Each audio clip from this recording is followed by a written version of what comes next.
In 1999, 17-year-old Madison Clark walked into Lincoln High School for what should have been an ordinary Friday. She had a chemistry test third period, lunch plans with her best friend Ashley, and a date that night with her boyfriend Tyler. But Madison never made it to chemistry class. At 9:47 a.m., security cameras captured her walking down the main hallway, backpack slung over her shoulder, Walkman headphones around her neck.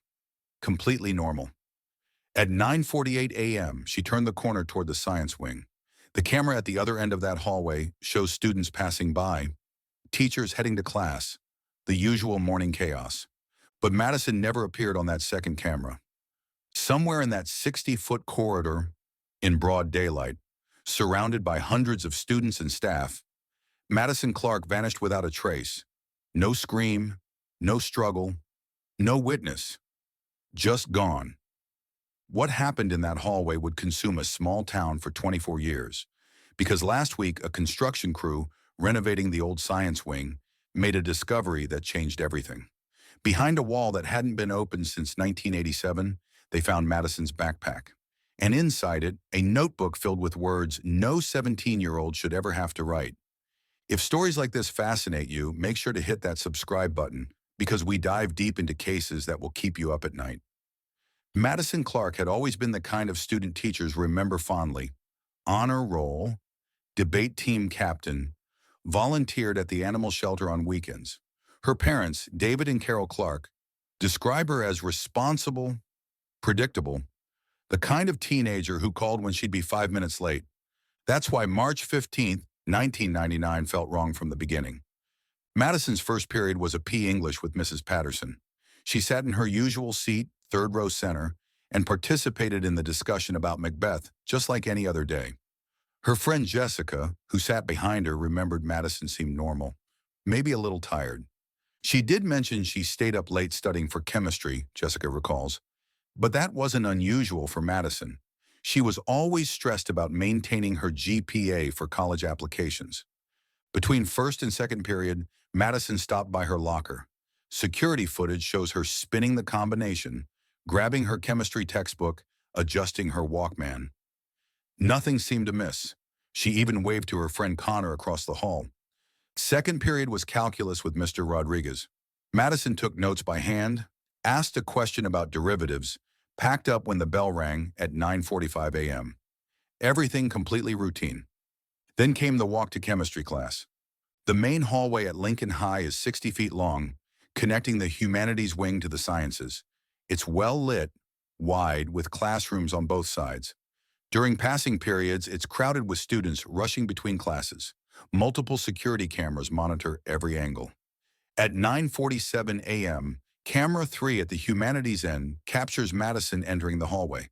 She's walking at her normal pace, not hurried, not looking around nervously. Her backpack is properly positioned, her chemistry textbook visible in her left hand. The Walkman headphones hang around her neck, the wire disappearing into her jacket pocket. At 9:48 a.m., camera 7 at the science wing end shows students exiting the hallway into the science wing. Multiple faces are clearly visible. Teachers, students, even the custodian, Mr. Williams, pushing his cart. But no Madison. Principal Janet Morrison received the call at 10:15 a.m. Mrs. Chen, the chemistry teacher, was taking attendance when she noticed Madison's empty seat. This wasn't like Madison at all. She'd never missed a class without permission, never skipped, never even been tardy. By 10:30 a.m., the school was conducting a systematic search. Every classroom, every bathroom, the gymnasium, the library, even the boiler room. Madison's parents were called. Her car, a 1995 Honda Civic, was still in the student parking lot, keys in her purse in her locker. Detective Ray Morrison, no relation to the principal, arrived at 11:45 a.m. Back in 1999, missing persons investigations were different. No social media to track, no cell phones to ping, no digital footprint to follow. Just old-fashioned detective work and intuition. No one just vanishes from a crowded hallway, he noted in his initial report. There has to be an explanation. Someone saw something, but no one had. The interviews began immediately. Every student who'd been in that hallway during the 9:47 to 9:48 window. Every teacher who might have glimpsed something. The custodian, the hall monitors, even students in adjacent classrooms who might have heard something through the walls. Nothing. No one remembered seeing Madison in distress. No one saw her talking to anyone unusual. No one heard anything strange. It was as if she'd simply stepped out of existence. Ashley Martinez was Madison's best friend since third grade. When Detective Morrison interviewed her, Ashley was already crying. Madison and I were supposed to have lunch together, Ashley said through her tears. We always sat at the same table by the windows. She was excited about her date with Tyler tonight. She'd picked out her outfit and everything. She even bought a new CD she wanted to play in his car. Tyler Hoffman, Madison's boyfriend of 8 months, was equally confused. We talked on the phone until like midnight last night, Tyler told investigators. She was worried about the chemistry test, but she wasn't upset about anything else. She seemed totally normal. We were going to see the new Star Wars movie. Detective Morrison examined Madison's belongings for clues. Her locker contained typical 1999 teenage items: textbooks, makeup, printed emails from friends, a mixtape Tyler had made her, photos from school dances tucked into her mirror. But then Ashley mentioned something that made Detective Morrison's pulse quicken. Madison had been getting weird notes, Ashley said quietly, like for the past few weeks. She found them in her locker, in her textbooks, sometimes even in her car. What kind of notes? Ashley shrugged. I only saw one. It was typed on a computer and printed out. It said something like, "You're more special than you know. Someone is watching out for you." Madison thought maybe it was Tyler being romantic, but Tyler said it wasn't him. Detective Morrison felt the familiar chill of a predator case. In 1999, someone typing and printing notes meant they had access to computers, which wasn't as common as it would later become. Someone with resources had been stalking Madison Clark.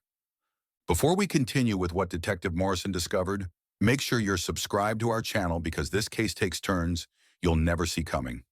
The investigation into the notes revealed a disturbing pattern. Madison had received them for exactly 3 weeks before her disappearance. Always typed and printed, never handwritten. Always vague but personal. The school's single computer lab was investigated, but the printer logs had been cleared. More troubling was the access issue. Madison's locker combination was known only to her and school administration. Her car had been locked when notes were found under her windshield wipers. Someone was getting very close to Madison Clark without her knowledge.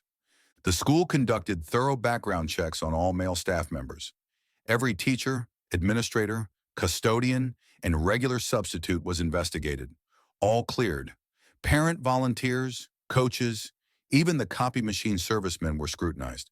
The person stalking Madison remained invisible. As days turned to weeks, the case dominated local news. Madison's parents appeared on television, pleading for information. Search parties combed the nearby woods. The FBI joined the investigation, but in 1999, their resources for missing teens were limited compared to missing children. Madison's face appeared on missing person posters throughout the state. Her story was featured on America's Most Wanted. Anonymous tips poured in, but none led anywhere.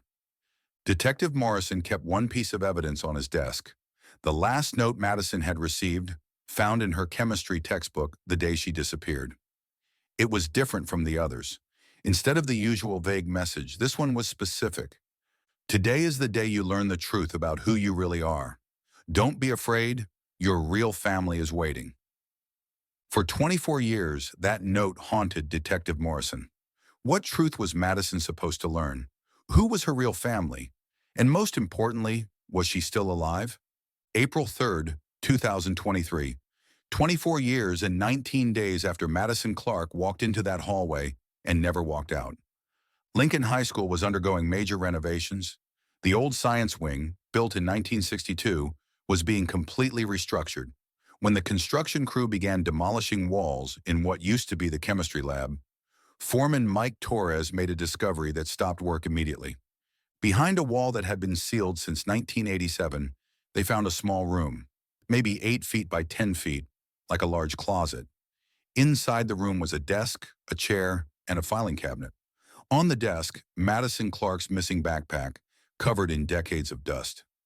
Detective Morrison, now 67 and officially retired, received the call at 2:17 p.m. He was at the school within 20 minutes, staring into a room that shouldn't have existed.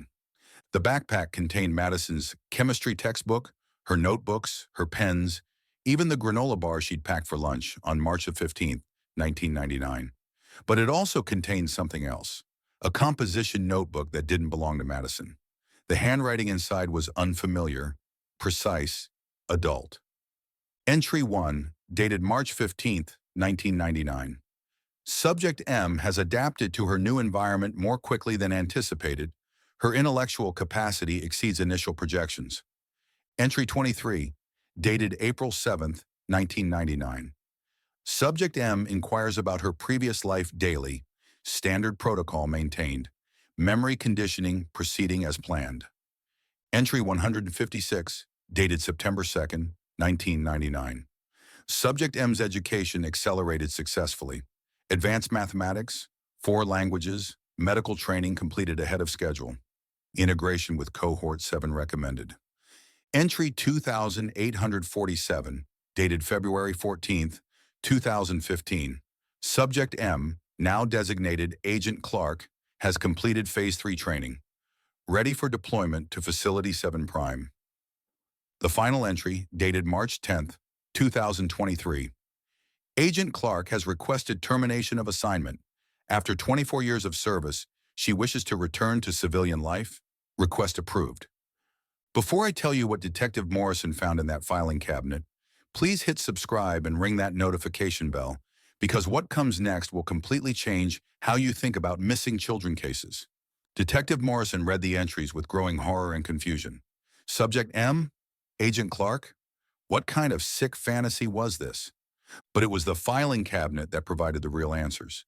Inside were medical records, academic transcripts, and psychological evaluations. All for Madison Clark. But these weren't records from Lincoln High School or her family doctor. These were from somewhere called the Prometheus Institute, dated from 1982 onwards. The documents revealed an impossible truth. Madison Clark wasn't who everyone thought she was. According to the files, Madison had been born in 1982 in a government facility as part of Project Looking Glass. She was genetically enhanced, intellectually accelerated, and psychologically conditioned from birth. At age 5, she'd been placed with the Clark family as part of a long-term deep cover assignment. The Clarks weren't her real parents. They were handlers, trained intelligence operatives who'd been told their mission was to provide Madison with a normal childhood while monitoring her development for 17 years. But even they didn't know that Madison's disappearance was her graduation day. Detective Morrison felt sick reading the files. If this was true, Madison's entire life had been an elaborate lie. Her parents, her school, her friends, even her teenage romance with Tyler, all carefully orchestrated around a child who'd never known she was a government asset. But where was Madison now? The answer came 3 days later, when Detective Morrison's phone rang at 6:23 a.m. "Hello, Detective Morrison. This is Madison Clark. I believe you've been looking for me." The voice was older, more sophisticated, but unmistakably her. Detective Morrison, now in his 60s, gripped the phone with hands that had aged 24 years since he'd first heard her name. "Madison? Madison, where are you? Are you safe?" "I'm safe. I've been safe for 24 years. I'm calling because it's time for everyone to know the truth about what happened in that hallway." "Madison, we found the room. We found the notebook. Can you tell me what really happened that day?" A pause, then. "I walked into that hallway as a 17-year-old girl who thought she knew who she was. But someone was waiting for me. Someone who'd been part of my life since I was 5 years old. Someone who worked at the school." "Who, Madison? Who took you?" "Mr. Peterson, my guidance counselor since freshman year." "But he wasn't really a guidance counselor, Detective Morrison. He was my handler. He'd been monitoring me for 4 years, waiting for the signal to complete my extraction. The hallway was a blind spot he'd created by temporarily looping Camera 7's feed. I had exactly 90 seconds to make the choice." "What choice? To continue my mission or to remain a normal teenager?" "I chose the mission. Madison, your parents have been searching for you for 24 years. They never gave up hope. Another pause, longer this time. I know they have, and I love them for it. But they were never supposed to be my real parents, Detective Morrison. They were my cover family, just like Mr. Peterson was my handler. Just like you were assigned to investigate my disappearance in a way that would never lead to the truth. Detective Morrison felt the room spinning. What are you saying? I'm saying that everyone in my life, including you, has been part of Project Looking Glass. My disappearance wasn't a kidnapping, Detective. It was a recruitment. If you're still watching, please subscribe because Madison's story gets even more unbelievable from here. On April 10th, 2023, Madison Clark walked into the Lincoln Police Department. She was 41 years old now, composed, articulate, and carrying a briefcase full of documents that would expose a program that had been running since the 1960s. She explained that Project Looking Glass had been operational for over 60 years, identifying genetically superior children and raising them as deep cover intelligence assets. Madison was one of hundreds of subjects across the country. When I disappeared from that hallway, Madison told a room full of investigators, I wasn't kidnapped, I was activated.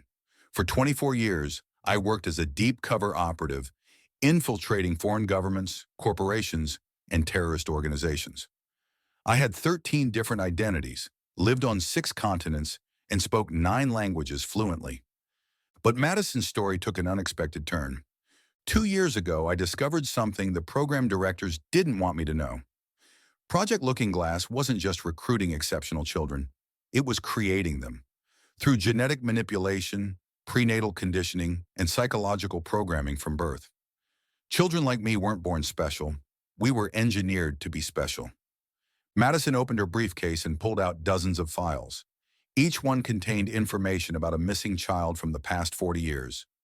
Children who'd vanished without a trace from schools, parks, shopping centers. Children whose cases had gone cold, whose families had never given up hope. These children didn't disappear randomly, Madison continued. They were harvested, taken at age 17 or 18 when their training was complete, and deployed as assets around the world. But here's what the program directors don't know. We've been finding each other for years, and we've made a decision. What decision? Detective Morrison asked. We're shutting down Project Looking Glass, and we're all coming home. Don't forget to subscribe and hit that notification bell because the ending of this story will restore your faith in the human spirit. Over the next year, missing children cases across the country began to solve themselves. Adults who'd vanished as teenagers in the 80s, 90s, and 2000s started appearing at police stations, FBI offices, and family homes. Each one carried similar stories of being recruited into a shadow program that had operated without government oversight for decades. Madison Clark became the unofficial leader of what the media dubbed the Looking Glass Collective. She testified before Congress about illegal human experimentation. She exposed facilities that had operated in secret for 60 years. She brought down a program that had stolen thousands of children from their families. But Madison's most important work was personal. She returned to David and Carol Clark, now in their 70s, who learned they'd been unwitting participants in a decades-long deception. The reunion was awkward at first. How do you rebuild a relationship with someone who disappeared as your teenage daughter and returned as a 41-year-old stranger? But slowly, pieces of the old Madison emerged. She still loved her mother's chocolate chip cookies, still remembered every birthday, every Christmas, every family vacation from her first 17 years, still called them Mom and Dad. I may have been engineered to be someone else, Madison told them, but the love you gave me in those first 17 years, that was real. That's what kept me human through everything that came after. Madison Clark now works as an advocate for missing children and survivors of government experimentation. She travels the country, speaking to families who've lost children, helping them understand that hope should never be abandoned. Every year on March 15th, she returns to Lincoln High School. She stands in the hallway where she vanished 24 years earlier and talks to students about identity, choice, and the courage to question authority. I disappeared from this hallway as a confused teenager who thought she knew who she was, she tells them. I came back as a woman who learned that who you are isn't determined by how you were made, but by the choices you make every day. Detective Morrison, now fully retired, keeps one photo on his desk. It shows Madison at 42, standing with 37 other adults who'd all been part of Project Looking Glass. They're holding photos of themselves as the children they'd been when they vanished. Behind them stands a banner that reads, "The Looking Glass Collective. Found, not lost." The photo is signed, "To Detective Morrison, who was assigned to search for us but chose to see us as people, not just cases. Thank you for never giving up. The children who came home." Project Looking Glass was officially disbanded in 2024. The facilities were raided, the personnel prosecuted, and the files declassified. Over 1,200 missing children cases from 1960 to 2020 were solved in a single day. But Madison Clark's story serves as a reminder that sometimes the most impossible disappearances have the most impossible explanations. And sometimes the children who vanish aren't lost at all. They're just waiting for the right moment to choose who they want to become. Make sure you're subscribed for more incredible true stories like Madison's, because the world is full of mysteries that are stranger than fiction. Some children disappear into darkness. Others disappear into lies they're told are their destiny. The lucky ones learn that they have the power to disappear from those lies and return home as exactly who they choose to be.